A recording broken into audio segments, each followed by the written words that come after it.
Record. Bom dia a todas, todos. Hoje é uma grande alegria estar aqui com vocês, fazendo esse nosso encontro temático do grupo de produção e de imprensa.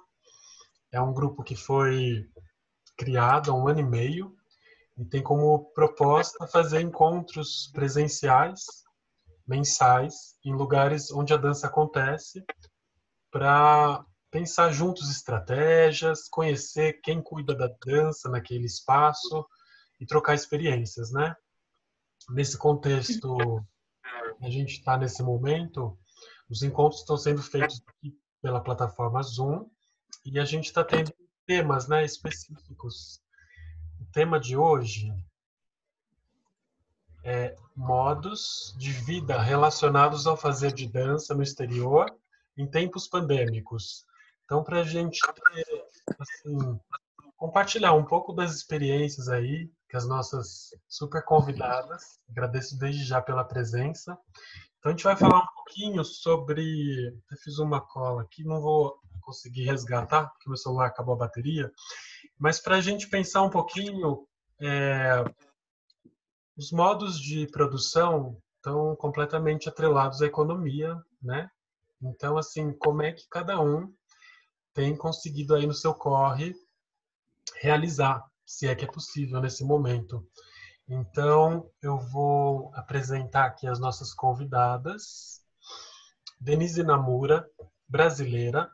Michel Boudin, é isso? É. Michel Boudin é alemão.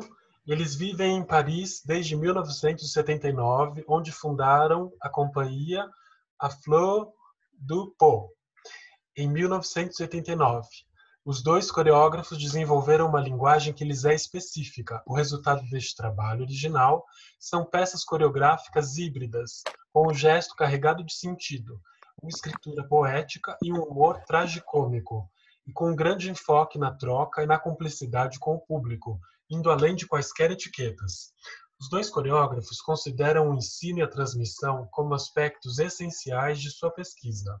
Até hoje, criaram mais de 45 coreografias para a Flor de Pot e também para outras companhias. No Brasil, Balé da Cidade de São Paulo, Companhia Cisne Negro, Companhia de Danças de Diadema, Grupo de Dança Primeiro Ato, Companhia Repentistas do Corpo e na Europa, Bern Ballet, Suíça, Companhia Circa Theater, Noruega, Sea Border Crossings, Inglaterra, China, Companhia Portuguesa de Bailado Contemporâneo, Portugal, Passerelle, Bélgica. Vários prêmios foram atribuídos às suas obras. Durante seu percurso, a companhia conta com importantes parcerias. Magui Marim, gente, não sei as pronúncias, tá? Magui Marran. Magui Marran. Magui Marran. Agora esse aqui você me pegou. Como é que é? Rillier La Rio La Trappe. La Trappe, Maison de la Danse de Lyon, Guy d'Armé, Centro Nacional da Dança, Punching e o Sesc São Paulo. Marta Kisperrone é diretora, atriz, formada em artes visuais e teatro. Sua pesquisa está entre o cruzamento do teatro, performance, dança e cinema. Dirigiu o espetáculo Rosá, é isso, Marta? O Rosá? Sim. Rosá, Revolta Lilith quando quebra queima, da coletiva Ocupação. Trabalhou nos filmes Helena, premiada por melhor direção de arte no Festival de Brasília, Olmo e A Gaivota de Petra Costa, e Êxtase, de Moara Passoni. Na França, acompanhou a criação do grupo Teatro du Soleil no espetáculo Os Naufrágios, como é que é aqui? Les Naufragés du Fol Espoir. Os Náufragos da Esperança. Da Esperança. Né? Em Berlim, integrou o projeto Brasil-Alemanha. Aí tem um nome aqui que eu não vou saber. Com H. Mal eu sei. Heart of Gold. E depois Maxim. Maxim Gorky. Sob direção de Tilman Koller, é isso? Isso, meu. com o tablado de arruá. É integrante da coletiva Ocupação, grupo formado por estudantes e performers, que se conheceram durante o movimento secundarista em São Paulo. Dirigiu a performance Só Me Convidem para a Revolução, onde eu possa dançar, com estudantes de luta para a MIT São Paulo, e Pátia Harvey, Mama Zulu, em colaboração com Moreno Nascimento. Atualmente está colaborando no novo projeto Antígona na Amazônia, do diretor suíço Milo Hall, com o MST, e novo solo de dança-teatro de Felipe Oladelé. Agora vem a nossa dupla, Thalma e Thelma. Thalma Salem é artista, pesquisadora, produtora, gestora cultural e mãe do Joaquim. Graduada em Comunicação das Artes do Corpo pela PUC, aqui de São Paulo, Master em Práticas Cênicas e Cultura Visual pela UCLM, Museu Reina Sofia de Espanha. Atualmente é doutoranda no Departamento de Artes da UNC, Argentina, e bolsista na Secretaria de Ciência e Tecnologia desta mesma universidade. Artista residente do Centro de Investigação e Produção em Artes da UNC desde 2018, colabora com diversos artistas e coletivos em diferentes localidades, atuando como performer, coreógrafa e acompanhamento.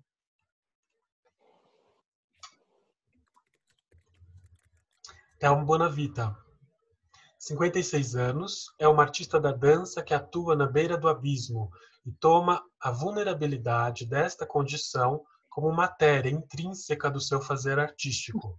Estudou dança clássica no Balé Estágio, Método Laban na USP e Nova Dança na SNDO, School for New Dance Development, em Amsterdã. Foi uma das fundadoras do Estúdio Nova Dança, da plataforma Desaba e articuladora do Como Clube.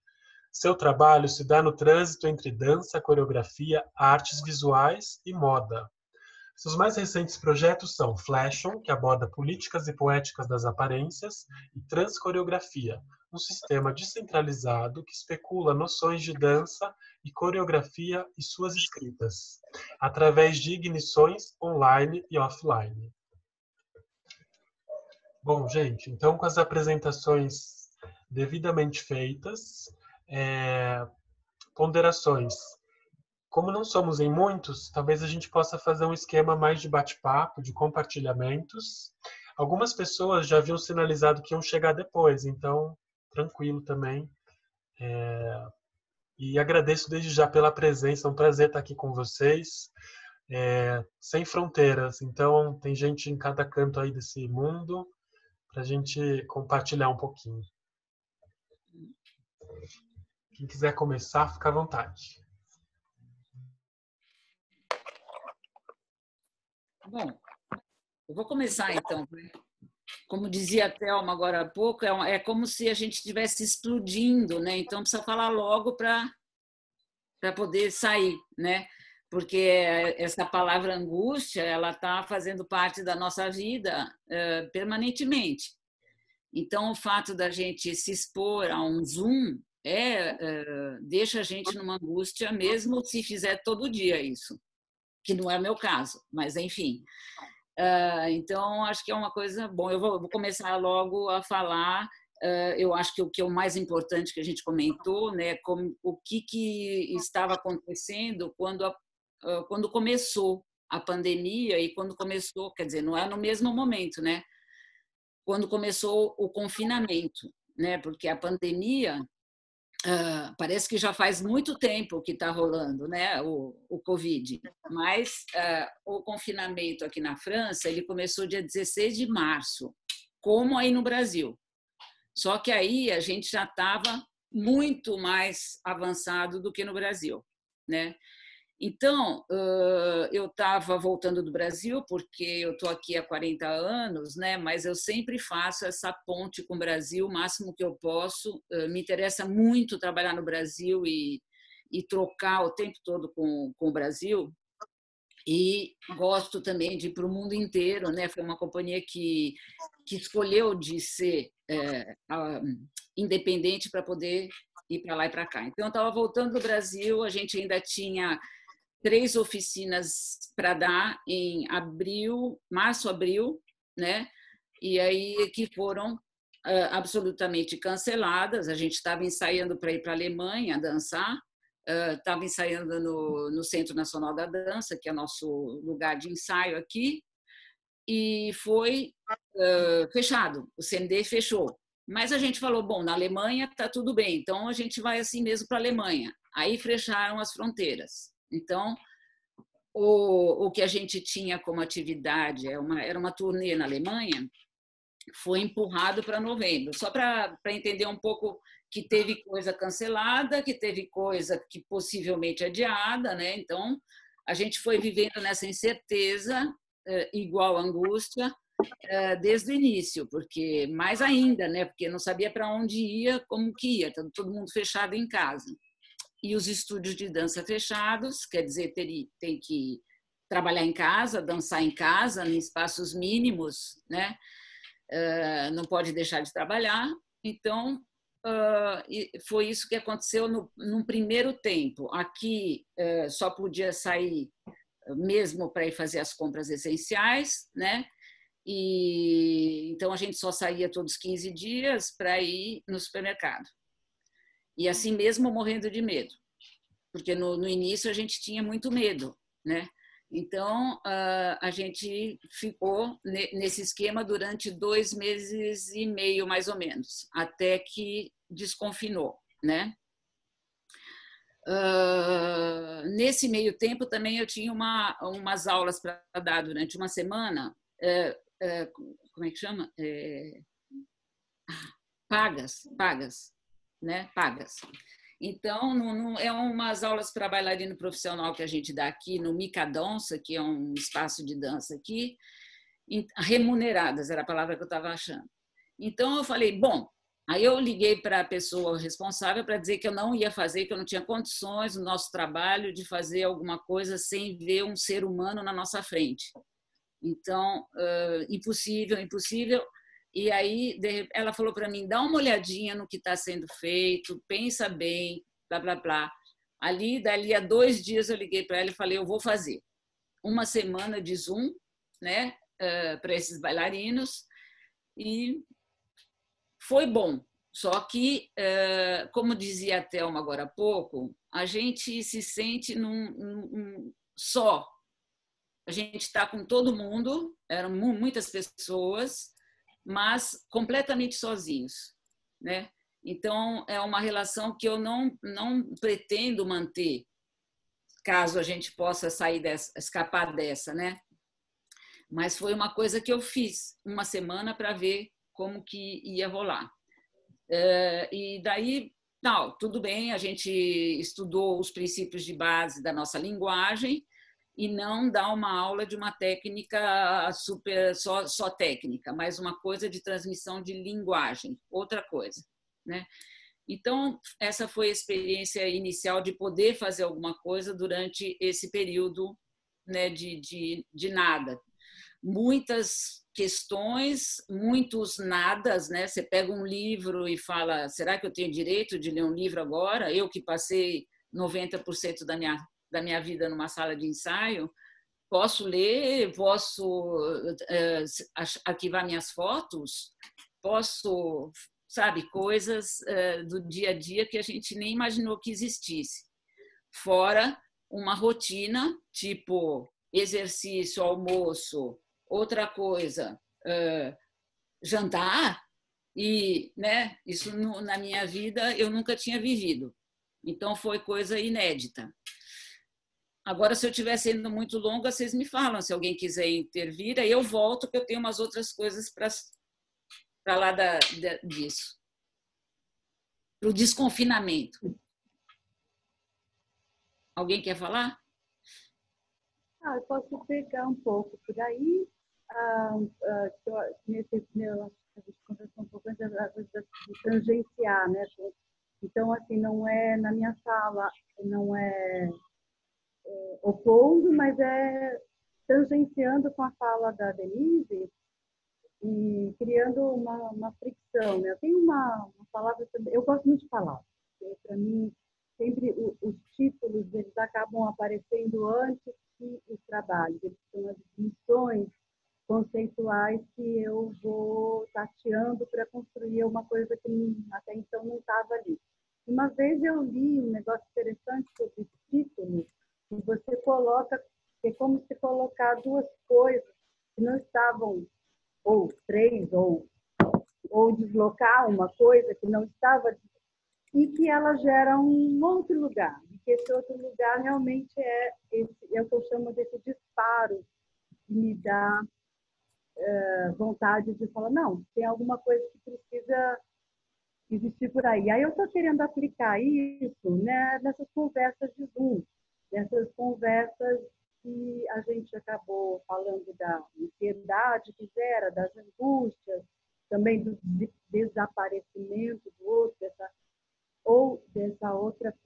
ferramenta que é nova, que estava sendo usada mais, é mais comum em alguns países e menos em outros, tem seus efeitos colaterais que são necessários serem conversados, mas aí apresentar um pouco essa fala que tangencia a fala da Denise, nesse sentido mais dessa outra palavra, que é a louca por palavra, eu, né? Eu quero trazer para dividir com vocês, que é a refração, que vem da Karen Barad, que ela é da física quântica, e ela também tem usado, ela é feminista, da teoria queer, e ela acaba lançando, ao invés de reflexão, a gente entrar numa análise de refração. E o que seria isso? A coisa, o fenômeno da luz, o fenômeno óptico, ou, eu acho lindo demais, aquele vento que bate no mar ou na água, e você vai vendo as ondas sendo formadas de tamanhos diferentes, sabe? É uma coisa mais que agrega mesmo aquilo que a gente chama de diversidade, mas dentro de um fenômeno comum, né? Que é raro para a gente entender o que é comum, porque enfim, também ninguém tem nada em comum, a não ser as experiências que foram compartilhadas, né? Então, como é que a gente vai inventando esses comuns, que também é uma obsessão forte para mim. E daí, o que ocorreu comigo fricciona com o que ocorreu com a Denise por estar vivendo em países que, já por uma prática que veio da colonização, se enriqueceram muito, uma prática política de modos de organização que a França, por exemplo, teve uma revolução francesa, cortou cabeça de elite. Então, assim, você começa a ver direitos que são protegidos. A existência, eu percebi, falei, nossa, meu pai ainda era vivo, e eu liguei para ele, falei, fique tranquilo, porque pela primeira vez eu sinto que eu existo enquanto cidadã. Porque eu estava... Thelma, desculpa. Desculpa, Cortou? fiz o trocadilho. Thelma, sem querer. Eu acho que a gente está te ouvindo bem baixinho. Você está com o microfone? Você Muito consegue... baixo? Deixa eu colocar mais próximo aqui. Assim melhor. Eu estou falando bem alto. Tá bom aí, Tá gente? melhor? Eu estou ouvindo bem. Agora melhorou? Se eu venho mais para frente, perdão. Melhorou. Melhora? Perdão. Você vê, a pessoa que não é não é treinada ainda para esse ambiente. Estou querendo né, entrar, mas está aí, rapidinho. Ó, então, vou concluindo um pouco nessa tangência com a Denise, né, lançando essa ideia da infração, que eu não consigo mais perceber um mundo tão dividido, apesar de que a gente vê uma intenção política forte. Hoje mesmo está acontecendo em Berlim uma passeata anti-corona, no sentido negacionista do vírus,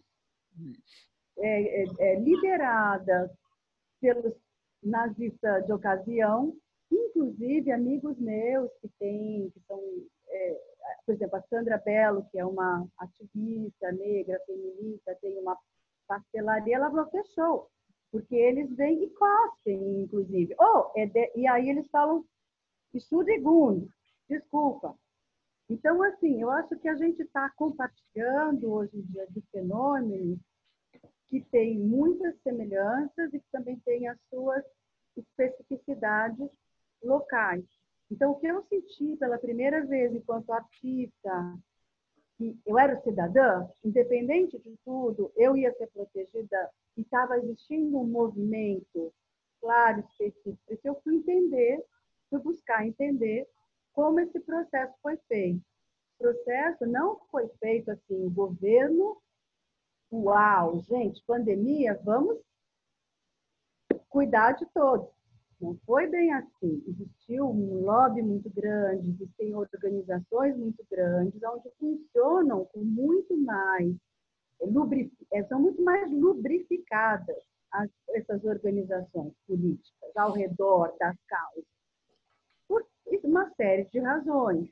Mas nós temos também no Brasil organizações bem lubrificadas, no sentido que você vê o Povo Sem Medo, você vê o Boulos, você vê Irúndinas. A gente tem, você vê Manuela Dávila, tem inclusive uma expressão, um grupo no website muito forte, que é os Comuns.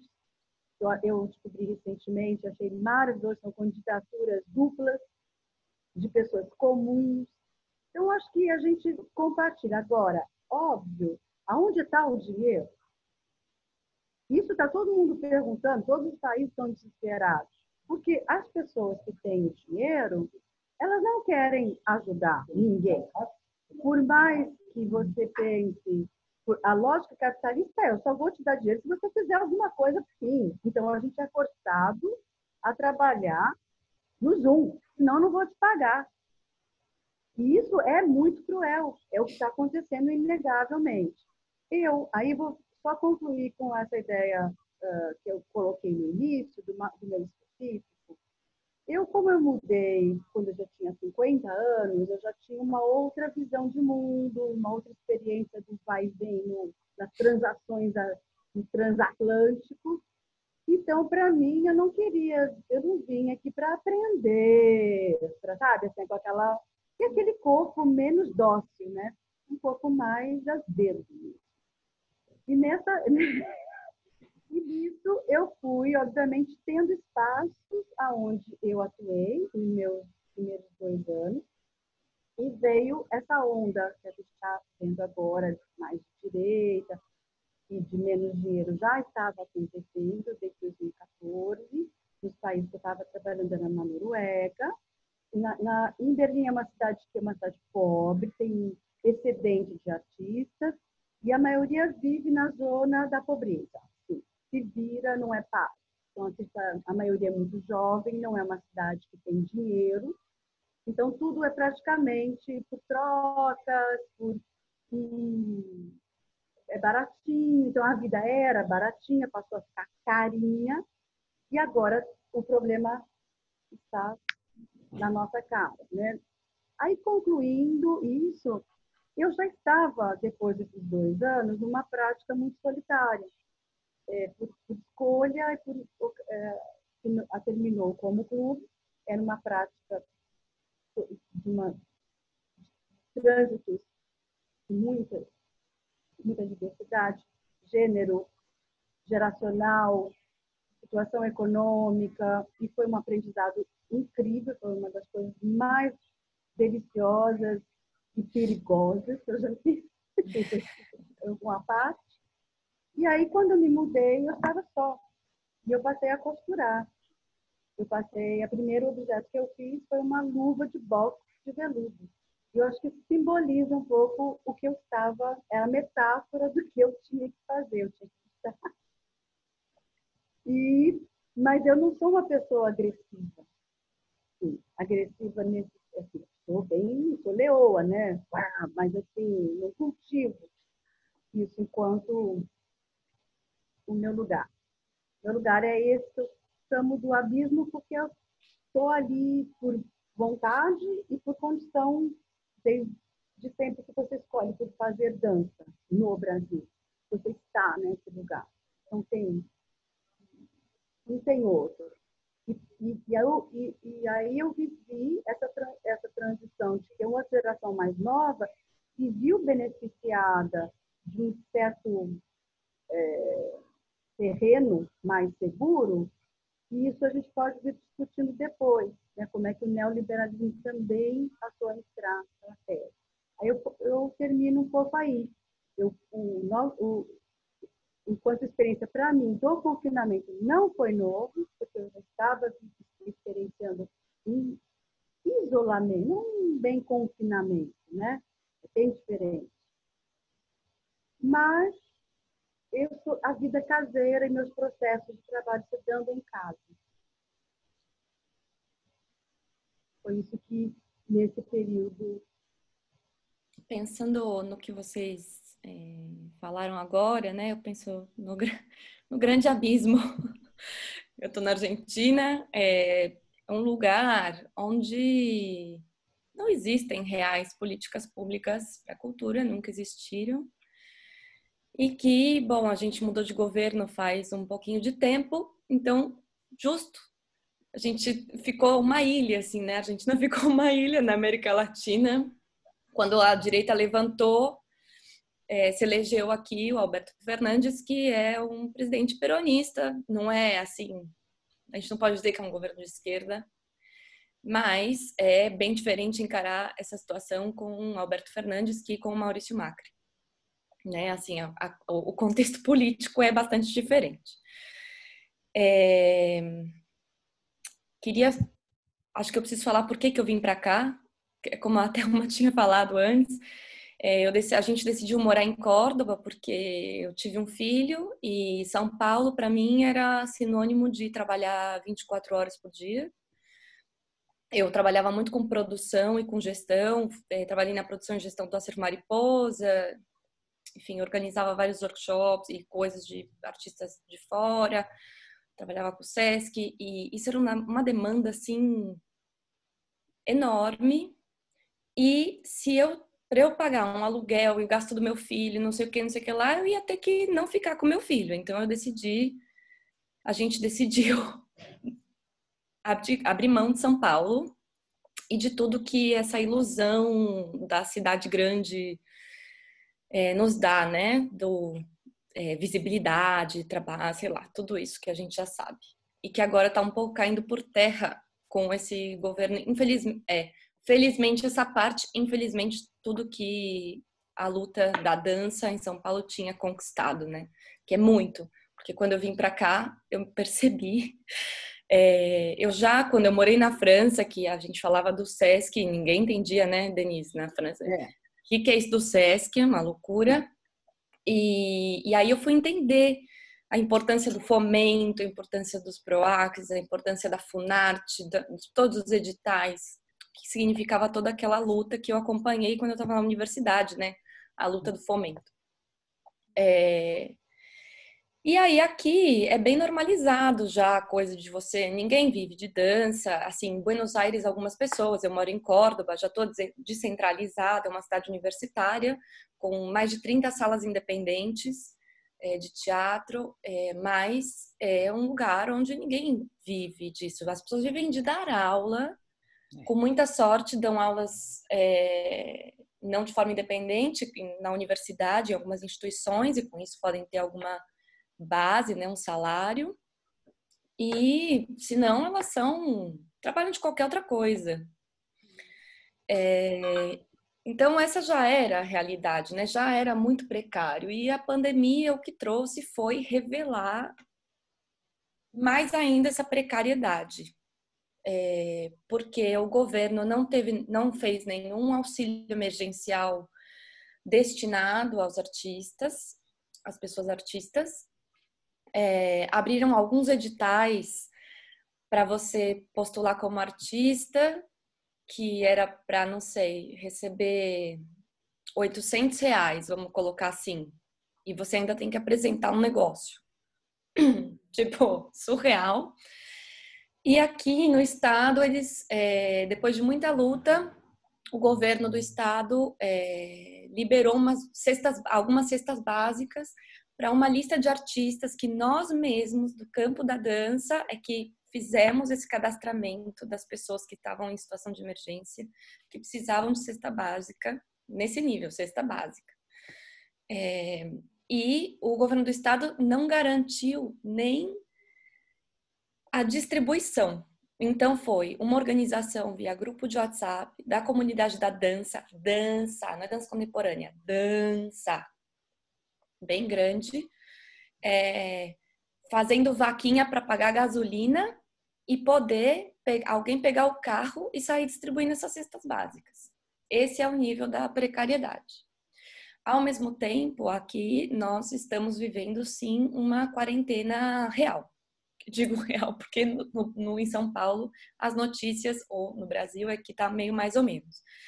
Aqui, sim, o primeiro mês foi polícia na esquina da minha casa. Assim, foi bastante difícil, ainda mais num país onde a polícia, assim como no Brasil, tem uma violência exacerbada, né? Então tiveram vários episódios difíceis. Hã? Como? Racista, né? Também, classista, racista, tudo junto. E, bom, foi um momento bem difícil esse, que eu estava dirigindo uma obra é estranho, né, em português. Estava dirigindo um trabalho que ia estrear em abril, que tinha recebido o Fundo Nacional para a Criação. E, assim, a gente estava para estrear, estava quase pronto. Era uma obra que a gente trabalhava sobre essa complexidade do estar juntos, de dizer nós, de que era isso, criando procedimentos, né, a partir dessas perguntas sobre nós, o que é isso, nós outras. E aí, a gente, para manter o grupo, a gente primeiro decidiu manter uma reunião semanal via Zoom. E aí, o que é o mais interessante, me parece, de compartilhar com vocês, foram as estratégias loucas para manter um grupo de 15 pessoas interessadas, né, e juntas, trabalhando. Então, primeiro, a gente fez primeiro foi uma reunião, e aí eu contei que eu tinha muita gente, e eu também tinha não queria trabalhar dessa forma, com essa plataforma, como a Denise disse, de falar a primeira coisa, não dá. Sem ser humano na frente, não dá. E depois, então a gente começou com uns áudios que eu gravava, tipo meditação guiada, um negócio muito louco. E aí eu descobri um processo criativo incrível nesse negócio de fazer áudio. Tipo, maravilhoso. De conduzindo uma parada, que era uma experiência meio conduzida, mas que também as pessoas estavam na sua casa, não tinha ninguém olhando, e também essa liberação dos performers da mirada externa, né, da mirada exterior. Então, cada um tinha a sua relação com o áudio que queria na sua casa, né, assim, ia trabalhando, e depois a gente, quando terminava o áudio, se reunia por Zoom, e era uma conversa muito longa, porque tinha uma necessidade da palavra, assim, de repente era uma avalanche de palavra no processo, um processo que tinha tido muito pouca palavra. E aí, do áudio, a gente trabalhou com 3 áudios diferentes, a gente fez também, eu tinha ido para o Nido no final do ano passado, que é um festival, encontro, residência maluca, organizada pela Tamara Cubas, na fronteira do Uruguai com o Brasil, e a Carol Mendonça, que também é outra brasileira que está fora, propôs uma prática.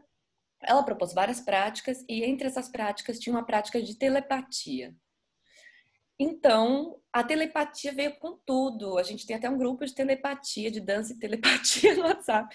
A telepatia veio com tudo. A gente falou, gente, telepatia, vamos fazer um ensaio via telepática.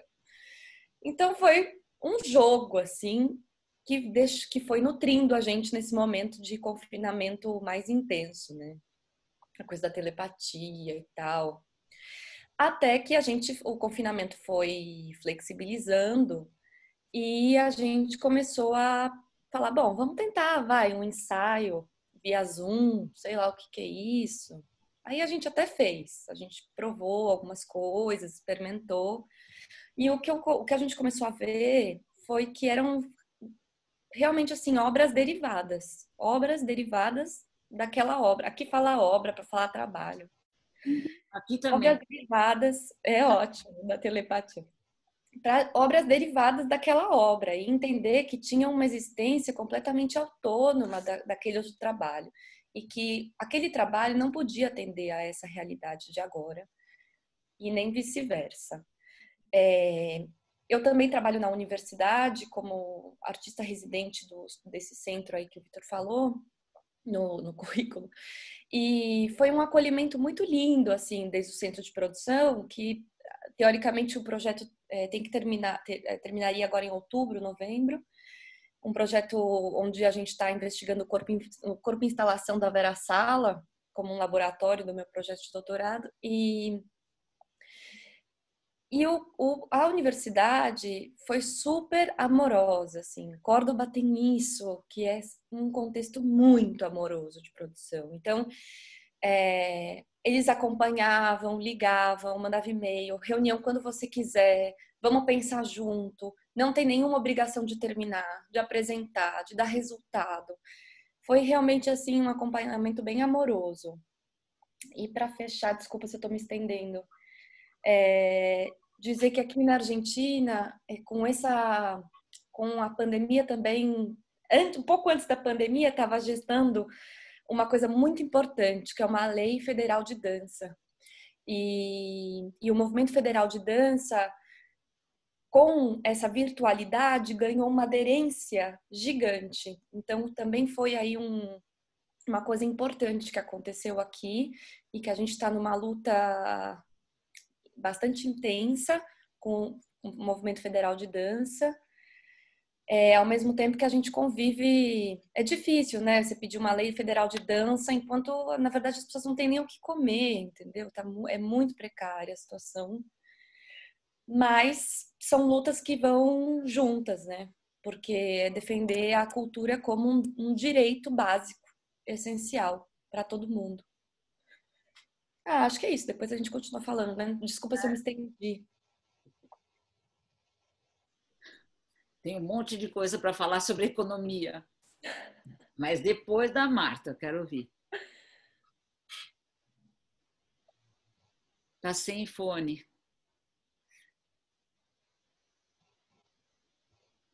Pronto. Eu vou falar um pouco, na verdade, a partir de um corpo coletivo, né? Que é como eu me insiro hoje no meu fazimento, que é a coletiva ocupação, que poderia estar aqui, mas a gente tem um revezamento de debates, agora de live, né? Teve inclusive na Farofa muito legal na sexta-feira, e são muito jovens e se negaram a acordar tão cedo fazer uma conversa. Então, na verdade, quando eu estou falando, são 18, né? E é uma loucura e é possível, né? A coletiva, a gente se conheceu antes mesmo de ser coletiva, só contextualizando um pouquinho, porque o que eu vou falar já tem muito a ver com como esse grupo existe, né? A gente se conheceu no movimento secundarista, num contexto de luta, né? E que são muitos momentos, mas a gente começa a se encontrar em 2017 na Casa do Povo, que é um espaço que a Thelma conhece muito bem, imagino, que é um espaço que eu já vinha trabalhando há alguns anos, fazendo espetáculos lá, e que já tinha tido também um vínculo com o movimento secundarista, como espaço para assembleias e tal. E a gente começa a se encontrar aos domingos, então a gente já nasce de muita limitação e dificuldade, mas também com muita potência, né? Aos domingos, no dia que dava, literalmente, eles, que eram ainda, agora estão velhíssimos, né? Tem 20, 21, 22, mas na época tinha integrantes da coletiva com 15, 16, né? Literalmente pulavam catraca, alguns, para assistir, para a gente poder criar o espetáculo, né? Então, tudo isso eu estou falando para contextualizar um pouco que a dificuldade de a gente estar junto ajuda muito também a gente a atravessar, de certa maneira, esse momento de quarentena, assim. E a gente cria, né, esse espetáculo que parte, o movimento secundarista a forma como ele se expressou também aconteceu através da dança, né? A gente chama o espetáculo de uma dança-luta, onde não tem muita representação, é a presentificação dessa luta em cena. Não sei se vocês viram, mas mesmo, né, a próprias manifestações Marta, tinham... Eu vi no dia da eleição do Bolsonaro no Itaú Cultural, foi maravilhoso. Pois é. A parte dessa luta já se expressava em dança, em coreografia, em música, né? Quando a gente pensa a gente não gosta de usar tantas palavras jovens, né? Mas de certa maneira são jovens, né? Mas parte dessa linguagem é através do corpo, né? E em um corpo que ocupou o teatro também. O teatro que a gente não sabe, a gente não pensa muito isso. Teatro, dança, performance, aí muita gente tem, né? Aí falam que é dança, mas enfim, para a gente é um pouco de tudo, e é mesmo, né? E a gente, nos últimos tempos, já estreamos o espetáculo quando Quebra-Queima, e aí existimos como grupo. Um grupo de artistas, são artistas, é composto de gente que vem do teatro, que gente vem da dança, gente vem do circo, da música, são pessoas de diferentes bairros e localidades de São Paulo, né? A gente vai, e também de fora de São Paulo, né? Extrema periferia, e onde estar juntos já sempre foi uma luta, na verdade. Conseguir o horário, o presencial já é um sufoco enorme estar junto, né? E o espetáculo a gente estreia em 2018, a gente estreia na Casa do Povo e a gente começa, né, acontece essa explosão de circulação e de a gente ir para a Europa, né? Especificamente Europa, que estava longe da nossa... A gente realmente estreou o espetáculo sem um patrocínio, sem nada. Óbvio que eu, por ser uma pessoa que tem um tempo aí nessa nossa empreitada vida arte, eu tentei, tenho caminhos, né? Assim, demorou um tempo até para todos entenderem que a gente poderia tentar editais, que isso é um direito, né? Que a gente poderia tentar, que isso poderia ser também um trabalho e tal, e a gente estreia, na verdade, em situações super precárias, mas ao mesmo tempo a gente vive essa, de certa maneira, um sonho mesmo de conseguir viver do espetáculo, apresentar intensamente, né, por São Paulo todo, depois viaja um pouquinho no Brasil e vamos, em 2018, pela primeira vez para a Inglaterra.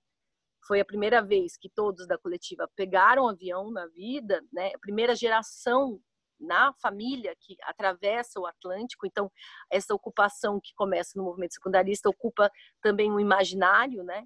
Então, vocês podem imaginar a experiência decolonial que é ir para a Europa e ir como convidado e com o seu espetáculo, onde você é ator, autor, performer, produtor, né? Todo mundo na coletiva tem muita propriedade sobre o trabalho. Então, tanto que eu nunca me apresento como diretora da coletiva, mas eu sou diretora desse espetáculo, porque pode ser que em próximos sejam, e vai vir muitos diretores dentro da coletiva, estão nascendo, né?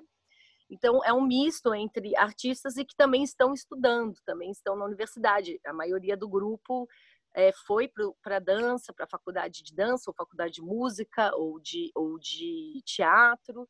E a gente, aí indo para o contexto, já, senão vou falar muito tempo da coletiva, que é muito bom falar do grupo, mas do contexto, né, agora do Covid, a gente estava então vivendo o que a gente chama mesmo desse sonho de poder fazer uma circulação em países da Europa, que abriu um leque de possibilidades para o grupo, inclusive simbólico, mas também financeiro, obviamente, e de se entender também, de encontrar outras diásporas em lugares da Europa, que isso foi muito forte para o grupo. E nesse contexto a gente estava, esse ano a gente fez uma apresentação, uma temporada, uma turnê entre Londres e Paris, no Battersea, e chegamos no Centre National de la Danse e apresentamos dia 7 de março. 5, 6, 7 de março, né? Na bica da bica. Desculpe, estava tendo quase o início do Panorama, né? Isso, nós abrimos o Panorama e fomos os únicos. Né? Marta, só uma ponderaçãozinha, não sei se todos sabem, que nesse ano o Panorama foi acolhido pelo Centro Nacional da Dança da França, é isso? Isso. Foi cancelado, né? O Festival Panorama, que foi cancelado, foi acolhido pelo Centro Nacional da Dança, e a gente já chegou lá num tom que, aliás, a França gosta disso também, tipo, os exilados políticos, né? Um certo fetiche também, assim, de certa maneira, assim, a gente sente um pouco isso, mas muita solidariedade também. Mas tinha já um lado, nós somos os palestinos em outro contexto, sabe? Vindo, de certa maneira, de um contexto terrível, né? Realmente, quando quebra-queima e os corpos que estão ali estão em perigo muito antes do Covid, né? O espetáculo já foi perseguido pela extrema-direita, por deputado, não vou falar o nome, porque não darei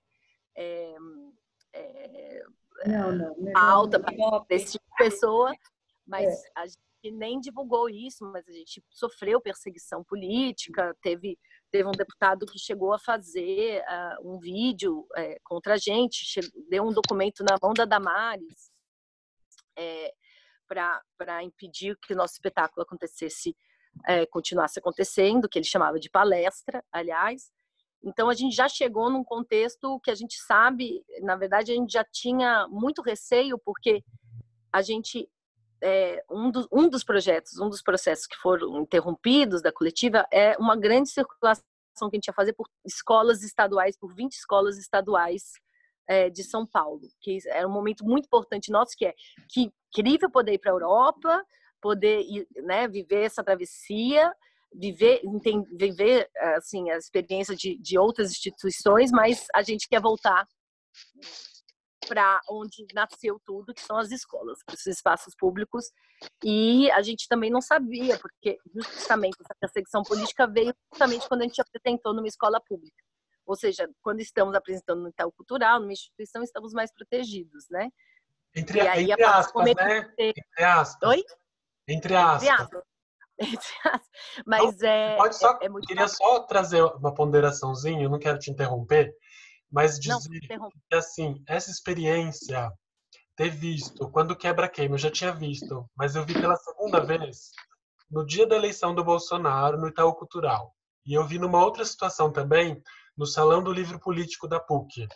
E para quem não viu, eu sei que talvez não é spoiler contar que é um trabalho que faz ali uma fricção com o lugar onde ele está. Então, ele rompe o espaço cênico, né? E ele vai para o lugar onde ele está. E eu achei assim muito forte essa interditar a rua, né? Então, assim, fechar a Avenida Paulista quando fizeram no Itaú Cultural e fechar ali a rua da PUC, né? A Monte Alegre. Então, assim, o espetáculo por si só, ele já... Quando você fala que ele é acolhido pelas instituições, eu acho interessante, porque eu acho que só da instituição acolher, ele já é um lugar de fricção, assim, ele poder existir, né?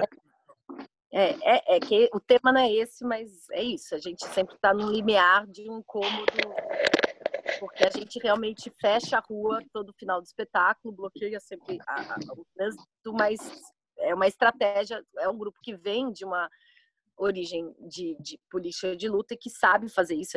A gente fecha a rua 5 minutos, mas isso significa muita coisa, né? Vocês podem imaginar o que significou fechar a Avenida Paulista no espetáculo programado no Itaú Cultural. Enfim, mas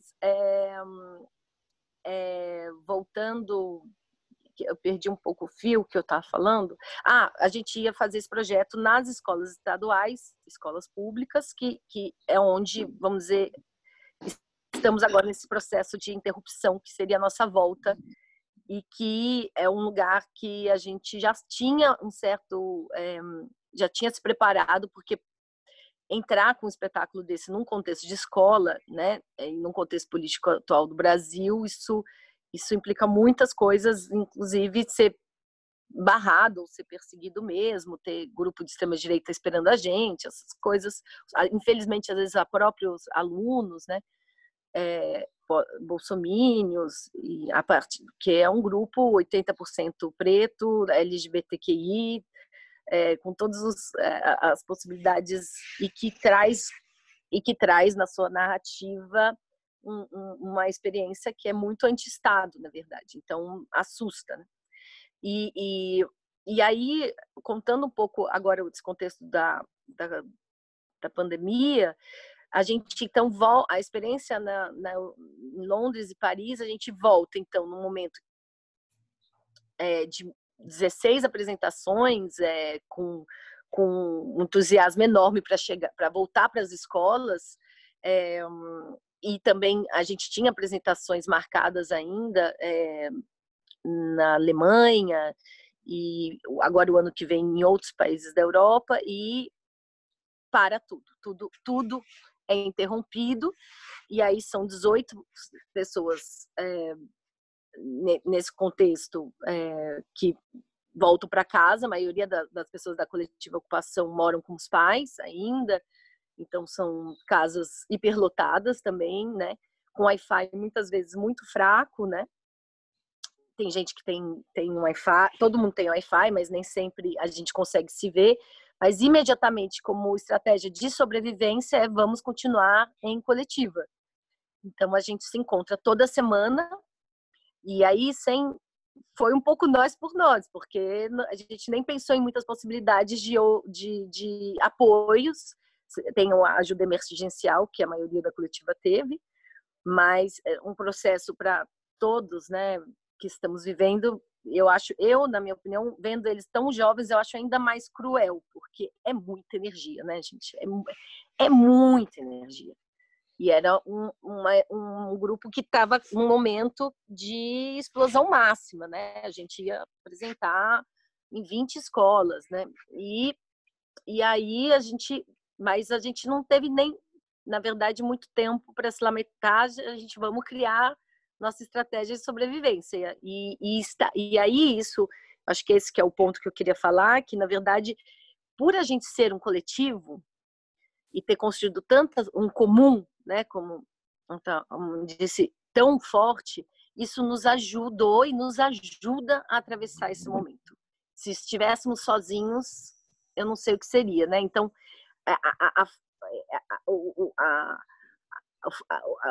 esse coletivo, ele é também um lugar de apoio. Um ajuda o outro, existe muita solidariedade dentro do grupo e existe muita vontade de estar junto. Então, a gente criou esse espaço semanal onde a gente decidiu estudar.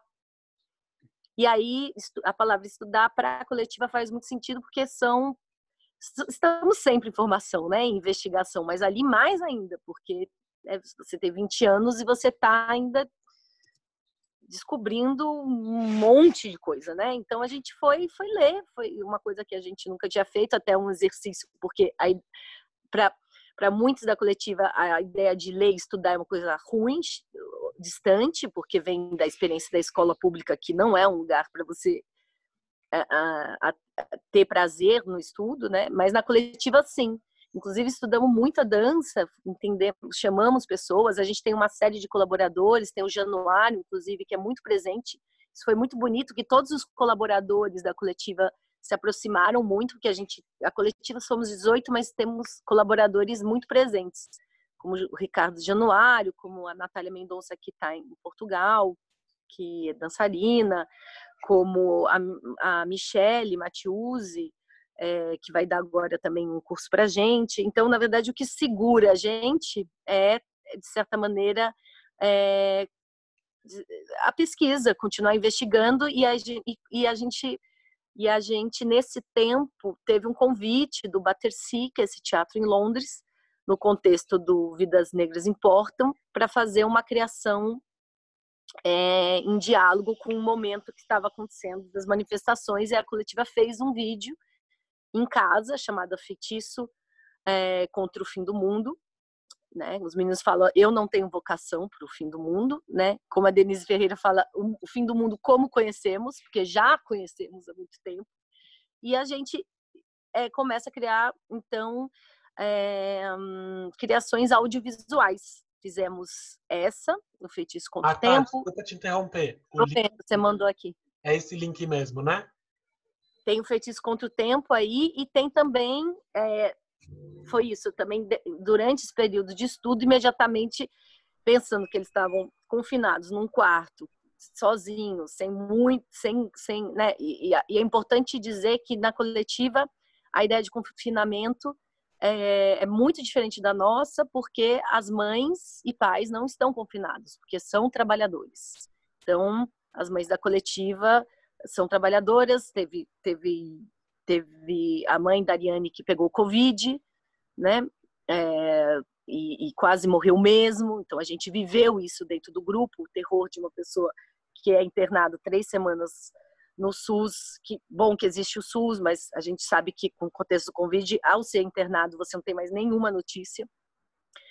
E a gente, pegando médico militante para ajudar a gente ter informação, o que fazer. Tem contextos, tem gente que ficou mais distante. Então, como que a gente faz para manter essa construção e ela não cair no nada, né? Então, um período, tem gente da coletiva que foi trabalhar de Uber, de Rappi, tem tudo. Uma coisa que me desperta na sua fala é algo que um amigo meu que trabalha com moda, mas um pensador, uma pessoa... Porque moda não é exatamente esse clichê, né? Falando fora do clichê. Ele conversando sobre essa situação, que você me desperta que assim, o Brasil, nós brasileiros, a própria cultura, a gente tem a tecnologia social. Falar assim parece que é muito duro, mas é algo que poderia ser bem pensado, por exemplo, como muitas soluções são dadas, um pouco não negando a necessidade da luta pela renda mínima, por brigar contra um capitalismo que é extremamente exploratório em todo e qualquer lugar, mas aprender também com os erros que ocorreram na organização capitalista europeia, burguesa, que eliminou totalmente esse aspecto que na sua fala e na fala da Thalma está muito presente, que é exatamente esse amor, essa conectividade, esse desejo de estar junto, que não é isso. Eu não estou falando nesse aspecto piegas, sabe? Como é que fala também desse uso estadista, né? Desses caras, como é que fala? Também fugiu a palavra demagógico. Não, é olhar para isso com um olhar crítico de valor e observar que a partir de determinadas estruturas, como você está dizendo, construir esse direito por um outro caminho, por um caminho mais transversal, porque quando nós começamos, até para a gente entender essa situação da minha fala aqui, quando a gente estava te esperando, eu lancei um pouco essa ideia de que nesse trânsito, quais são as zonas cinzas, né? E o que é que também no Brasil, enquanto brasileira, eu vivi muito esse mito de que as soluções são melhores, o mundo é melhor e as condições são melhores e você é melhor tratado e você, sabe, fora, porque na França, sabe? E a situação humana na Europa, ela não é algo amoroso, ela não é algo que tenha esse desejo isso eu acho que é um aspecto que a gente às vezes fala dele, deixando ele como um lugar menor, talvez a dar uma atenção crítica a ele, sabe? Como uma ferramenta de emancipação diante dessa situação que a precariedade vai nos levar agora, principalmente num país tão vulnerável em termos de regras e de instituições quanto o Brasil, isso que você está trazendo. Que tipo de organização é essa, nessa micro-organização, que ela pode, com esse aspecto crítico de valorizar o que é essa tecnologia social que vocês estão desenvolvendo, né? Porque aí, só fechando mesmo, eu gosto de lembrei que quando o PT existiu, eu tinha 17 anos, comecei 18, a gente tinha práticas muito semelhantes, onde artistas trabalhavam com grupos de periféricos, e essas práticas eram chamadas de trabalho de base, Não era filantropia, não era militância pura, era uma discussão de uma fricção crítica, de estudo, de partilha. E eu acho que isso foi com o neoliberalismo entrando de sola e gerando essa transição toda, que nós fizemos parte enquanto, né, leis de fomento. Então existe esse caminho, mas olha só e o que se pode, os lugares que se pode ativar e que dependendo dessa ativação, qual é a ignição que se coloca para a gente analisar o lugar em que estamos. Vou fazer uma ponderaçãozinha, Por favor. assim, que tem a ver com isso que a Thelma está falando, né? Eu acrescentaria uma camada a essa visão que a gente tem de quando um brasileiro leva um trabalho, no nosso caso aqui, falando da dança, né, da performance, para outros países, que eu não sei se hoje, com esse contexto em que o Brasil vive essa pandemia e a forma como a gente gerencia isso, né, é de um jeito muito, assim, a gente não gerencia, na verdade, né? Então, até eu tenho uma questão que, se a coletiva teve algum trabalho que estava em andamento e como que esses países vêm, por exemplo, receber trabalhos de brasileiro, acho que, não sei se isso é problematizado hoje também. Tem um pouco a ver com o que a Thelma falou, sabe? Tá. Thelma, muito bom, muito importante o que você disse, porque é sobre tecnologia, é sobre ferramenta de sobrevivência. E aí são séculos, né, de tecnologia, e isso se expressa também na forma como o grupo existe, né? Mas aí, falando de maneira, também terminando, porque depois a gente continua para a gente continuar mais o diálogo. Então, é um paradoxo que a gente vive, de certa maneira, que é isso, é um deserto, a gente tem um deserto do ponto de vista de possibilidade aqui no Brasil, né? Então, ao mesmo tempo, muita potência. Então, não teve, no momento, no início, o grupo nem tinha muita noção do que ia acontecer. Mas a gente, então, não teve desespero, não teve melancolia, não teve muito desespero, assim. Na verdade, vamos continuar criando. Né? A gente, isso, a nossa arte é presencial, a nossa peça é a peça mais coronavírus, porque já é público e plateia, tudo misturado, é uma peça ato, é cadeira misturada. Eles gritam, pula, cospe, chega aqui no cangote do público, eu falo, gente, a nossa peça, assim, é inimaginável, a peça estava pulsando no corpo de todos, porque foram realmente 3 semanas de apresentação intensa, e a gente vai para os nossos, entra na cela quarto, né? Na cela quarto, e aí eu falei, gente, o que a gente faz com isso? Então a gente fez uma experiência de criação, né? São depoimentos onde a gente se fez perguntas, aonde o teatro vai nascer, aonde a dança vai nascer, como ela dança, e vocês vão poder ver nessa plataforma o Eco, que são eles dançando com a máquina de lavar, dançando, mas não como estética, porque é bonita. Não, é porque é o espaço que tem, dançando ali no lugar da obra, mas vamos dançar para continuar existindo, né? A dança em casa, então que você falou. Oi? A tal da dança em casa, que também vocês estão fazendo aí. Sim, e a gente nem fez como preocupação de mostrar, a gente fez pra gente. A gente já falou, não é porque a gente quer apresentar isso e pôr nas redes, a gente fez sobretudo pra gente continuar se vendo, pulsando. Então, a gente fez esse material depois de 1 mês e meio de quarentena, e a gente viu serviu, e todo mundo comentou a dança, e era muito bonito de ver como o corpo do outro estava no corpo de cada um em isolamento, né? Que a gente já criou um corpo coletiva também, né? Então, a gente continuou nesse lugar e, sem dúvida, por exemplo, a provocação do Baterci, que veio também com financiamento para a gente fazer esse vídeo, foi muito importante, porque aí vem um convite. E aí, olha que ironia, o único convite que veio foi de fora, né? Eu tô falando, a única entrada de dinheiro veio de fora, a gente tem esse elo, e sem dúvida tem até uma questão delicada que em algum lugar eu sinto que a gente no grupo criou já um sentimento que qualquer coisa que possa acontecer agora com o grupo é fora do país.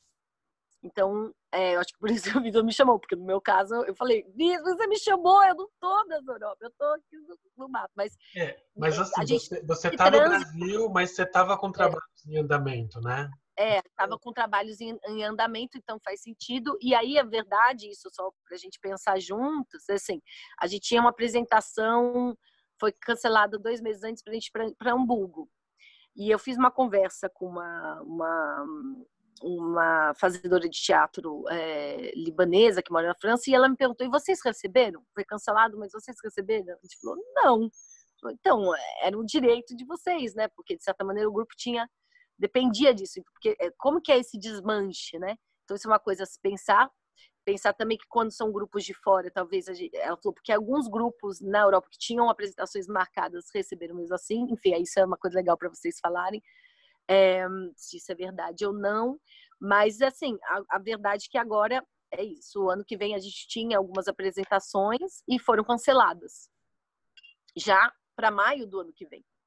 Então, quer dizer, maio do ano que vem, já não, a Suíça já não quer trazer um grupo brasileiro, né? E que ia ser uma coisa muito importante para a gente, porque a gente, inclusive, dentro da coletiva, a gente não quer nunca só essa relação de ir apresentar e para a gente é muito importante, ao ir para a Europa, também ganhar ferramentas. Então, a gente para a gente é muito importante, a gente pede para os espaços que a gente está, para a gente também ter cursos, para a gente encontrar... Mas tudo mudou, assim, mudou tão radical. O que esse vírus ele veio a trazer de uma lógica operacional sinistra e que vai ser mal utilizada para aumentar a discrepância. Eu acho que, assim, isso que eu acho que é o lugar do perigo, entendeu? Existe toda essa potência, mas a gente sabe como a Marta, não, a outra Marta Soares colocou na outra conversa, o ambiente o qual a gente vive, né? Que eu chamo do beira do abismo, desde sempre, por condição, essa vulnerabilidade, não dá para esquecer. Mesmo tendo o que para mim, uma coisa não elimina a outra. Quando eu reconheço a potência, na sua fala, e essa intensidade vem um prazer e uma grandiosidade de um fazer que é super inspirador e, ao mesmo tempo, ele é nocauteado sem a menor cerimônia pelo ambiente no qual ele está. Totalmente. E esse nocaute, quando você tem 15, 16 anos, eu já tive. Entendeu? Dá na cara, vou mais. E eu acho que esse lugar que eu chamo de perigoso, que é interessante para nós. Eu queria até poder ter a chance de continuar um pouco mais entre essas pessoas, talvez uma outra oportunidade, porque eu acho que foi muito curto o tempo. Olha, eu precisava falar coisas, acho que importantes sobre a França. E dentro disso, exatamente, agora a gente tem assim, 10 minutos, não sei o que a gente faz. Eu li agora o seu negócio. Porque é nesse lugar que as duas coisas estão juntas, que a gente está querendo começar a conversar, né? Eu queria falar... Só uma ponderaçãozinha, Denise. A Thalma Salem sugeriu de ir até o 12:30. Eu não sei se todo mundo está confortável aqui para que a gente estenda, mas acho que tudo bem para vocês? Acho que 15, né? 5h15, não, 12h15. Ou... seria mais meia hora, né? Acho que para a Denise poder falar o que ela queria expor. Só uma coisinha, gente. A Solange Borelli depois tem uma pergunta a fazer. Eu acho que é importante a gente também ter esse espaço, tá? Eu acho que a questão é que, né, 1h30 parece um montão, mas não dá. A gente assim, a gente ouve uma frase e já quer rebater e não consegue, né? Bom, agora já esqueci tudo, né? Mas bom. Não, pegando assim o que me vem, tá? Que eu falei um pouco de mim naquela hora, né? 5 minutinhos, mas eu não falei da situação da França em si, né? Porque o que a gente precisa saber também é que a França está em crise já faz no mínimo 2 ou 3 anos, né? Não é uma coisa assim. Eu acho que é uma crise geral de muitas coisas acontecendo, muitos pedidos que não estão sendo respondidos, mas eu acho que o que está problemático mesmo são os espaços nas cidades grandes. Pouco importa aonde seja, entende? Está faltando espaço, tem muito artista e muito pouco espaço. E está cada vez mais concentrado em grandes companhias e pouco para as pequenas companhias, certo? Isso é uma coisa que já está há muito tempo. E aí, quando, assim, a nossa companhia, por exemplo, é uma companhia independente, ou vamos dizer, uma companhia que tem subvenções pontuais, não ligadas com alguma instituição precisa. A gente tem residências em lugares e vai ali, tem o parceiro, trabalha com ele, vai para lá, trabalha com outro parceiro. Não, é uma coisa que viaja, ela não é uma coisa fixa no lugar, porque aqui na França eles gostam quando você se instala em algum lugar e cria tudo ali em volta. E a gente sempre foi de ir para lá e para cá. Então, como é que a nossa companhia pôde sobreviver? Pelo um sistema que tem aqui na França, que se chama intermittence do espectáculo. É um tipo de um salário-desemprego, para falar bem rapidinho, um salário-desemprego que você recebe nos dias, são taxas que você recebe nos dias que você não tem trabalho. É como se fosse uma ajuda do governo, que na verdade é do Ministério do Trabalho, não do Ministério da Cultura, que vem para acrescentar naqueles dias que você não trabalhou. Eu sou parte desse sistema desde 91. Faz muito, muito tempo que eu trabalho, porque se você não trabalha, você não é intermittent do espetáculo. Mas se um dia o Vitor quiser fazer só sobre a intermittent do espetáculo, né, esse tema é muito longo. E assim, se não couber tudo aqui, a gente pode ter desdobramentos depois, fazer outros encontros também específicos. Tá? Então, mas aí era só para dizer que esse sistema ele foi questionado nesse momento da pandemia. Do confinamento. Todos os festivais foram fechados, os teatros fechados, as salas de tudo ensaio fechado, então não tinha como trabalhar para poder, e 85% dos artistas, mais ou menos, eu não sou especialista, tá? Vivem desse sistema, os que são artistas e trabalham, entende? Então, foi um caos, né? Porque as pessoas não poderiam mais fazer o tal dos cachês para continuar sendo intermittent do espetáculo, intermitentes do espetáculo, né? Bom, enfim, então o que aconteceu? Abaixo-assinado, é tudo aqui assim também, entende? Vai pedir, porque não, sabe, tem muita coisa errada e todo mundo fica pedindo para não entrar em detalhe, tá? Para consertar a aposentadoria, as condições dos hospitais, tem 1000 problemas, 1000. A gente pensa que só em outros lugares tem, mas aqui, na medida do que é o país, tem muita crise, muita insatisfação, enfim. Então, o que aconteceu? Todo mundo fez abaixo-assinado para que esse sistema fosse para frente, para poder recuperar o tempo que não deu para fazer os cachês, né? Porque ficou todo mundo parado. Então, o Macron e os assistentes dele decidiram empurrar para um ano para frente, quer dizer, um ano branco, onde é como se você tivesse mais um X tempo para poder fazer esses cachês quando tudo recomeçasse a funcionar. Então, por quê? Porque esse pessoal não tem outro jeito de viver. Nós não temos outro jeito de viver se não for com esse sistema, porque é muito pouco trabalho, não dá. Então é isso. Foi um ano branco que foi empurrado até dia 31 de agosto de 2021 para poder. E mesmo assim, é super precário. É porque eu estou ouvindo precariedade, como é que a gente viveu aqui, né? A gente chegar estrangeiro, sem falar a língua, como é que é a festa do primeiro centavo que entra na sua conta, como é que é, entende? Bom, isso eu estou falando eu brasileira, né? Entrando num sistema aqui, eu estou há 40, 30 anos atrás que eu consegui ser reconhecida como artista aqui, né? Fazer o primeiro cachê. O primeiro cachê. Primeiro cachê. Era aquilo, né? Festeja e tal, e tal.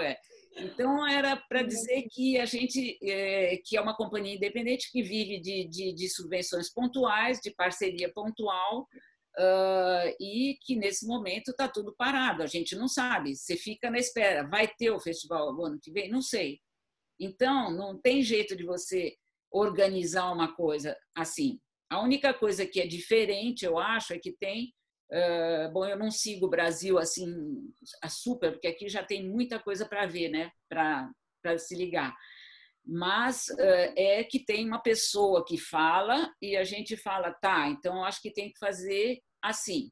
Aí vai seguindo, porque agora, desculpe, só mais para fechar, tem o desconfinamento que começou dia 11 de maio, e muita gente irresponsável, sem máscara, indo para lá e para cá, fazendo festa. Então, o medo da segunda onda, que está assim pairando aqui na Europa.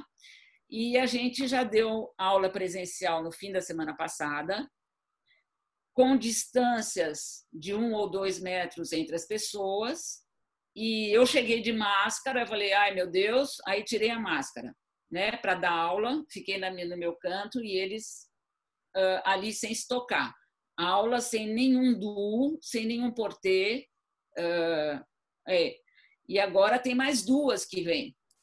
Amanhã nós estamos indo embora para dar uma semana de aula, todo mundo morando na mesma casa, todo mundo comendo na mesma mesa, e pânico, né? Não sei direito. Vamos ver como é que cada um vai gerenciar. Não adianta você falar agora, eu vou tirar a máscara, não vou, e o outro não tira. Como é que é? Tem que gerenciar o grupo nas condições sanitárias desse lugar onde a gente vai. Só para dar uma ideia para vocês, então, que ainda está tudo em suspenso, mesmo nos lugares onde as coisas já estão mais avançadas, como aqui. Denise, só pegar um ganchinho aí no que você está falando, minutinhos antes da gente começar esse nosso encontro, porque tinha possibilidades em aberto. Uma era a gente dar esse panorama de cada país, né? E cada pessoa trazer. E a gente conversou, que eu achei muito interessante, trazer também como que cada um, vou usar uma expressão assim, gíria, tá? Mas como que cada um no seu corre está se resolvendo. Então, assim, eu escutei um pouco a fala da Marta, que tem essa questão de que algumas instituições estão topando transformar trabalho, enfim. Eu acho que talvez, eu ousaria dizer que talvez aqui seria interessante cada um compartilhar como é que está se resolvendo no seu corre. Então, até uma está se virando com moda, está fazendo produções de peças de moda. Então, assim, sabe? Como é que cada um, a sua experiência, está se resolvendo nesse momento? Uhum. Responder rapidamente, assim. Mas também por uma postura crítica com relação ao meu desinteresse por editais, por esse modo de produção financiado publicamente, que na verdade você não pode fazer. Então, como clube, eu tive um apoio no primeiro ano que deu para estabelecer umas coisas muito fundamentais, que era a ideia de criação antes de projeto, né? Ou arranhe primeiro e coce depois. Então, isso é o que está me norteando, continua a partir do como, apesar das diferenças. Então, é isso. Criação antes de projeto, arranhe primeiro e depois. Uma andorinha, né? A gente fazer possível o espaço dos outros, né? Uma andorinha sozinha não faz verão. E o amor e o humor. Esses eram os 3 princípios do como que transitaram agora comigo para Berlim. Eu vim trabalhando e, nesse exato momento, criticando todos esses modos de produções muito atrelados, eu estou buscando o contato direto, mais direto, com o público, os artistas, sem muita mediação de edital, de coisas, a partir desse investimento em uma produção minha, mais profunda, de tudo, vivendo no mínimo, assim, não compro nada, não tenho mais essa... Eu mudei completamente, meu marido, a gente acaba reutilizando muitas coisas, porque já vinha vindo do cômico de um modo de querer viver, se entender nesse mundo também, que romper com um determinado modo de vida que estava não saturado em todos os sentidos, e para o artista profundamente saturado, porque essas problemáticas que eu te falei de virar um funcionário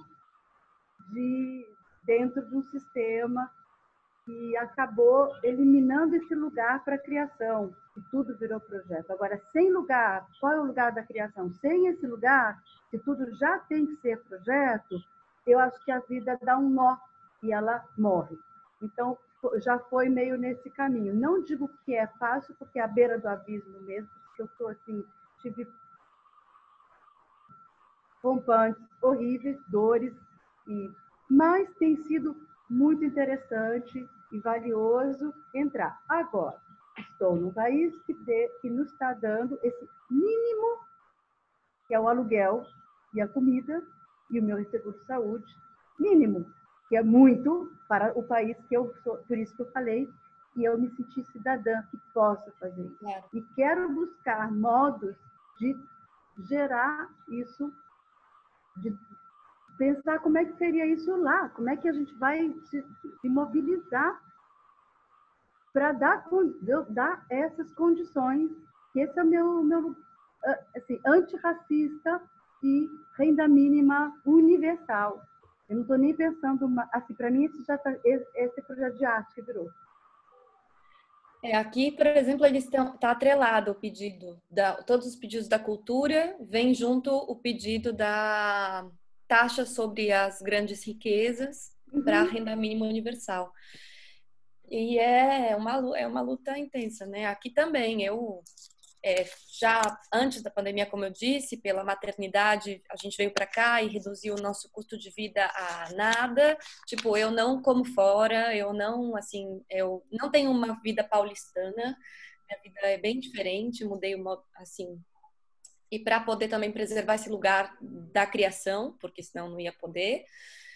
No entanto, tem um privilégio grande de que a gente veio para cá porque a gente mora nessa casinha velha que a gente não paga aluguel, então isso tirava um grande gasto, e que tem a ver com que o pai do meu filho venha de uma família de classe média que tem uma casa que estava em aluguel e que disponibilizou para a gente, então isso tem a ver também com esse privilégio. E com a minha bolsa de doutorado, assim, eu realmente vi que a única forma de eu poder existir aqui não tem esse enlaçamento de criar e ganhar dinheiro, tipo, sobreviver uns meses de edital. Então, muito perdida, porque eu estava na lógica de São Paulo, ainda eu, assim, vi que a universidade era o único modo mesmo, assim, e me meti com tudo na cara dura e nós vivemos da minha bolsa de doutorado que foi dada pela universidade daqui. É assim que eu tô me virando. Isso quer dizer, eu não tô me virando. Você entende? Tipo, não existe forma de se virar. E tem gente que em lugares assim, fora da cidade já começaram a dar aula de maneira ilegal, não tem nenhum protocolo. É tudo assim. Sim, porque como é que não, né? Então, sei lá. Aqui também, eu acho que tem essa coisa dos jovens, mais jovens, né? Que a gente já está numa situação que a gente vai fazer isso, quer dizer, pelo menos, acho que até morrer, sabe? Então, qualquer coisa que aconteça, a gente está ali se segurando para fazer isso. Mas eu converso às vezes com alunos meus, assim, o que eles estão fazendo, ligo para saber, e eles agora, com o tempo da reflexão, eles não, talvez vão passar para uma outra profissão. Vários me falaram isso. Tipo, é tão difícil. Isso tem acontecido muito. Eu ouvi muito. De pessoas até Estados Unidos, gente já com super carreira, ganhando bolsas maravilhosas tipo, não. Chega. É porque Chega. dá tempo de pensar, porque a gente não tem tempo normalmente, né? A gente está pensando. Aí a pessoa fala, será que eu vou enfrentar isso daí? Ou tchau, sabe? Então, eu tenho várias que já falaram, não, vou fazer outra coisa. Eu só queria dar um porém, porque eu falei um negócio que eu fiz de edital e eu acabei recentemente enviando para editar. E eu quero explicar um pouco isso, porque como isso fica gravado, o pessoal ouve, vai, falou que não se interessa por edital, mas manda editar, né? Então eu quero já deixar claro assim, eu pontualmente, eu não sou daquela fã de edital. Eu só mando quando eu realmente vejo que é necessário ter para aquele propósito. E aí eu me dedico, porque é uma tortura em vários níveis. E não tem problema também em perder. Eu sou uma pessoa que eu nunca reclamei de perder edital, de ficar assim, ai, gente, que absurdo, perdi um edital, sabe? Nunca reclamei, porque não me interessa. Acho que é isso aí, tá? Dá a cara a bater. Mas não é mais nem é menos, né, nesse tipo de valoração, só para ficar... Eu mando para alguns, mas não é uma prática a qual eu não faço com muita crítica, ou com não gostando muito de mim, depois que também... É como agora, entendeu? Eu já estou começando a passar mal de desligar a conversa, disso ficar gravado, e daí as coisas que não, sabe, que não... Esse lugar, eu já estou quase assim, tendo um ataque epilético de pânico, ainda bem que eu estou no mar. Mas eu não sei lidar, eu acho que eu estou, assim, não com tecnologia, mas esse lugar dessa fala para um mundo que eu não sei com quem eu estou falando. Com quem está falando? Aonde que vai ouvir? Quem que vai ouvir isso? Sabe, porque eu não escolho, eu não sou a pessoa que escolhe, que me preparo, que escolhi as palavras. Eu estou numa sala normal e para mim é muita exposição, muita vulnerabilidade para lidar dentro desse lugar, que até não sei se eu conseguiria deixar isso gravado para todo mundo ver, entendeu? Eu queria até negociar isso. Bom, a gente porque pode... juro para você, Vitor, me causa... Eu estou suando frio agora, na hora de desligar. Tem algo que daqui do grupo a gente pudesse fazer por você, que te deixaria mais confortável? Eu acho que a coisa de publicar no aberto, eu tinha falado no início que a gente poderia colocar, mas nada impede que, se você, que é uma das convidadas, não se sente confortável, a gente não publica, pronto. Eu estou experimentando isso, entende? Eu estou experimentando como que a gente experimenta. É o que a gente vai... Vocês falaram super. A experiência da Marta, da Denise, da Thalma e a sua... Assim, vocês colocaram... E eu estou entrando para experimentar isso também. Só que olha, só uma ponderação que eu faria com relação ao horário. A gente propôs de estender até 12h30, já é 12h16. Eu sugeriria, talvez, ousaria dizer, as convidadas fazerem talvez uma fala final, assim, mais sintética, e tem uma pergunta da Solange Borelli, talvez uma segunda pergunta, para a gente fechar, pode ser assim? Eu acho mais importante quase que as perguntas venham. Todo mundo... Posso só falar uma coisa? Posso só pegar o gancho um pouco do que a Thelma disse, mas, Thelma, uma coisa que a gente tem falado muito da coletiva, mais do que nossa relação com fora, é a nossa saúde mental. Então, na verdade, de imediato, a gente resolveu...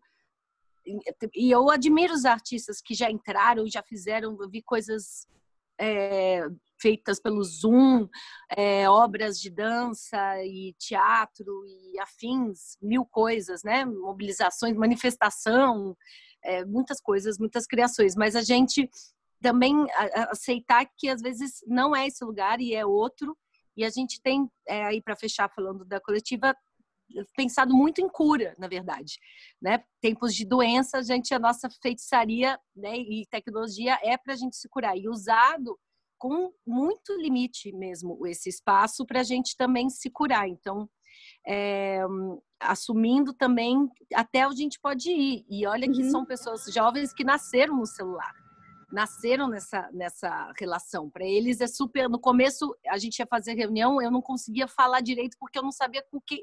Mesmo eles estando ali, 18 caras, aliás, não eram caras, porque a maioria tem internet ruim. Isso é muito sofrido, porque a gente não se vê, a gente mais se ouve, mas eu não conseguia, e eles arrasaram, eles super falam, porque eles já estão acostumados a fazer videochamada por se vendo e tal. Então, mas mesmo ali, não é o suficiente. E a gente começou a criar estratégias dentro do grupo para a gente se cuidar, assim, num lugar de troca de óleos essenciais. O que for possível, estamos fazendo, sabe?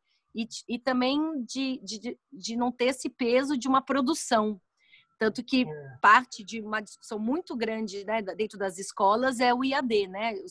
Distância, que para muitos professores é dolorido, porque não é importante também continuar, mas para eles, assim, isso não faz sentido para mim agora, mas não é estar ao léu, eu acho que é estar em rede mesmo, mas a gente agora tem pensado muito em fazer missões durante a semana, coisas que a gente faça, na verdade, a partir da provocação do grupo, mas não necessariamente o tempo todo aqui, né? E não de criar, porque no caso também isso é uma coisa até para a gente pensar, muitas das propostas que houveram hoje em dia de convites, mesmo de Sesc Online, tudo se dá em solos, né? Se dá quando é uma pessoa. Isso foi muito interessante se ver na medida que é muito raro, né, no Brasil, coletivos tão grandes, tem muitos, mas falando, são 18 pessoas a coletiva, né? Não tem tantos. Eu fico pensando como Teatro Oficina, não sei as companhias grandes de dança, porque aí é outro contexto também, mas assim, quando você se vê num grande coletivo, você já não vai ser convidado para fazer uma coisa, porque não vai dar. Tem uma ponderação que foi falado já em algum desses encontros, que uma sugestão é que os artistas que fazem parte de companhias e vão fazer solo, no caso, nesse contexto, Sesc São Paulo Live, que acho que é disso que você está falando, né? Uma possibilidade que rolou de conversar seria esse que vai solar, negociar com o Sesc e dizer que, olha, o seu cachê de talvez 6.000 vai ser dividido em 18. Então, é uma estratégia. Agora, gente, eu estou realmente preocupado com a questão do tempo, porque a gente vai chegando perto do meio de meio. Tem perguntas. Será que a gente não pode já pular para as perguntas? E abrir um pouquinho? Né? Tá? Então, vai lá, Solange Moreira, uma pergunta aí. E é importante as perguntas serem respondidas, eu acho. Mas tem que responder em 1 minuto a resposta. Isso. Calcula. Tipo assim, ó, sabe o Festival de Sundance? Deixa eu colocar aqui para... Gente, vocês estão gastando o tempo da pergunta. Vai lá. Vai lá. Gente, eu não quero mais fazer pergunta. É tão rico o que está acontecendo aqui que a questão que eu tinha lá atrás não faz mais sentido agora. Segue. Porque eu queria fazer uma pergunta para cada um. Eu já passei por várias coisas, por instituições, para a lei de intermitência, para essa questão que a Thelma levanta, dessa preocupação dela, para esse coletivo da Marta, que eu vou... Desculpa, Vitor, eu vou roubar cada uma delas por transversalidades. Pronto, falei. Oba! Maravilhoso. Oba! Só tenho, então, assim, ó, vai ser minha última fala mesmo, porque quando terminou o fã-clube, eu fiz um projeto Thelma, só para te avisar, eu vou parar a gravação para você ficar à vontade, tá?